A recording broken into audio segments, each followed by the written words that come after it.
안녕하세요. 박용덕입니다. 쪽집게 백선 91번 문제 보도록 하겠습니다. 부동산 거래 신고한 계약이 해제된 경우 30일 이내에 신고 안 한 거래 당사자는 500만원 이하의 과태료입니다. 맞네요.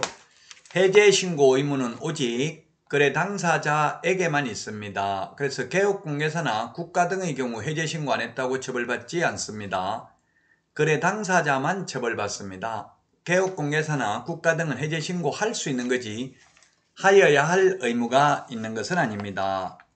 자, 그 다음에 이번에 개업공개사가 해제 신고를 해야 된다. X입니다. 개업공개사는 할 의무는 없습니다. 개업공개사가 신고할 의무 없습니다. 자, 그 다음에 3번은 소속공개사가 제출을 대행할 수 없다 했는데 대행할 수 있습니다. 부동산 거래 신고서 제출도 대행할 수 있고요. 자, 그 다음에 4번은 국가 등이 할 의무는 없습니다. 국가 등이 할 수는 있습니다. 자, 그 다음에 해제 신고도 제출을 대행할 수 있습니다. 법무사가 대행할 수 있죠. 해제 신고든 부동산 거래 신고든 위임을 받은 자가 대행할 수는 있습니다. 할 의무는 물론 없습니다. 다음은 92번입니다. 틀린 것은 했는데 1번 정책심의위원회의 모든 위원 임기는 2년으로 하되 모든 위원 이게 X네요. 모든이 X입니다. 모든 4급 이상 공무원은 제외입니다. 4급 이상 공무원도 정책심의위원회 위원이 될 수 있죠. 공무원은 인사발령 나면 근무해야 됩니다. 그래서 2년 초과할 수도 있습니다. 1년 만에 잘릴 수도 있습니다. 모든 위원 X입니다. 공무원 제외입니다. 분쟁조정위원회 임기는 원칙 3년이죠. 나머지 위원회 위원은 원칙 2년입니다. 모든 때문에 X입니다. 1번이 틀린 정답이고요. 2번 해당 안건의 당사자는 정책심의위원회 위원에게 공정한 심의 의결을 기대하기 어려운 사정이 있는 경우에는 정책심의위원회에 기피 신청을 할 수 있고 심의위원회는 의결로서 이를 결정하고 이 경우 기피 신청의 대상인 위원은 그 의결에 참여하지 못하고요. 3번 정책심의위원회 회의 개최 7일 전까지 당사자에게 통보해야 됩니다. 암기 프린트 39번에 4번에 있습니다. 7일입니다. 숫자 시험에 잘 나옵니다. 7일 전까지 통보해야 됩니다. 부득이한 사유가 있으면 회의 개최 전날까지 통보할 수도 있습니다. 4번 정책심의위원회 간사는 심의위원회 위원장이 국토부 소속 공무원 중에서 지명합니다. 간사는 위원장이 지명하는데요.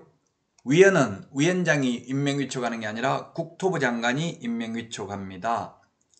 정책심의는 위원장 1명 제외가 아니고 포함입니다. 7명 이상 11명 이내 위원이고 위원장은 국토부 장관 아니고 제1차관입니다. 자, 위원 7명 이상 11명 이하인데 공제운영위원회는 19명 이하, 주택임대차위원은 9명 이상 15명 이하, 상가임대차위원은 10명 이상 15명 이하, 분쟁조정위원회 위원은 5명 이상 30명 이내가 되겠습니다. 숫자도 정리를 해야 되겠습니다. 자, 다음은 93번 문제입니다. 틀린 것입니다. 상가 임대차입니다. 1번 주택이든 상가든 일시사용을 위한 임대차임이 명백한 경우에는 적용하지 않습니다. 이게 8년 연속 출제됐습니다. 자, 그 다음에 2번 임대차 기간이 끝나도 보전금을 받지 못한 임차인은 해당 건물을 계속 사용할 수 있으나 차임은 지불해야 됩니다. 주택이든 상가든 다 마찬가지입니다. 유치권을 행사하더라도 대항력을 주장하더라도 동시행 항변권 행사하더라도 다 그에 상당한 차임은 지급해야 됩니다. 부당이득이 있으면 부당이득은 반환해야 되죠. 완전 공짜로 있을 수 있는 건 아니죠. 자, 그 다음에 3번 중대한 과실입니다. 중대한 과실, 경미한 과실 하면 X죠. 자, 중대한 과실이라는 말은 공인중개사법에는 없습니다. 공인중개사법에는 모든 과실입니다. 그러나 민법에서 중대한 과실로 민법에서 법률행위 취소할 때 표의자에게 중대한 과실이 있는 경우에 취소할 수 없고요. 그 다음에 주택임대차에서 고의 중대한 과실로 임차물을 파손하면 계약갱신 요구 거절할 수 있습니다. 상가 역시 계약갱신 요구 거절할 수 있고 상가 권리금 회수기에도 보장해주지 아니할 수 있습니다.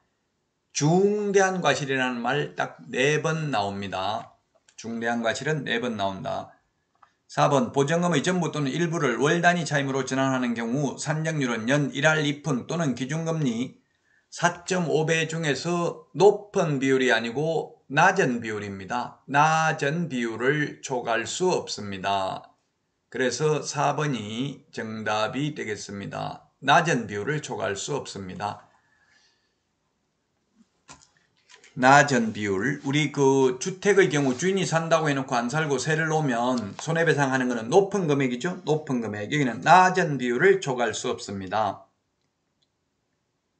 5번 상가 건물을 임차하고 사업자 등록을 마친 사업자가 임차 건물의 전대차 등으로 당해 사업을 개시하지 않거나 사실상 폐업한 경우 상가 건물 임대차보호법상 적법한 사업자 등록이라고 볼 수 없습니다.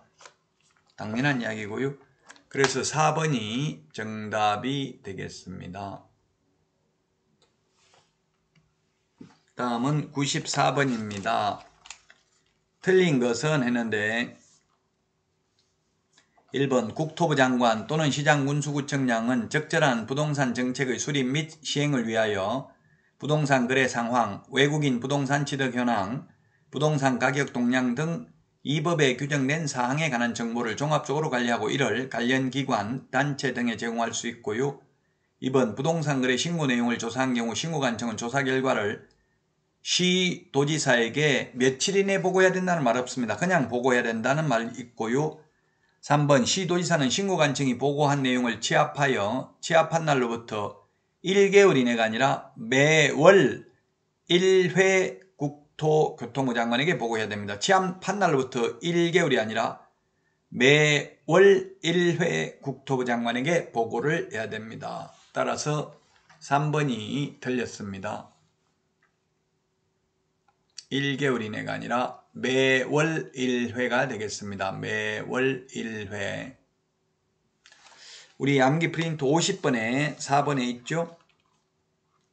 자, 그 다음에 4번 신고관청은 외국인 등이 대한민국 안의 부동산 등 취득에 따른 신고 내용을 매분기 종료일로부터 1개월 이내 시도지사에게 제출해야 되고요.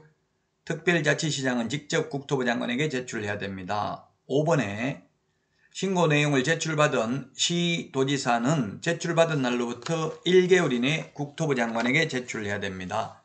우리 암기 프린트 45번에 11번, 12번에 있습니다.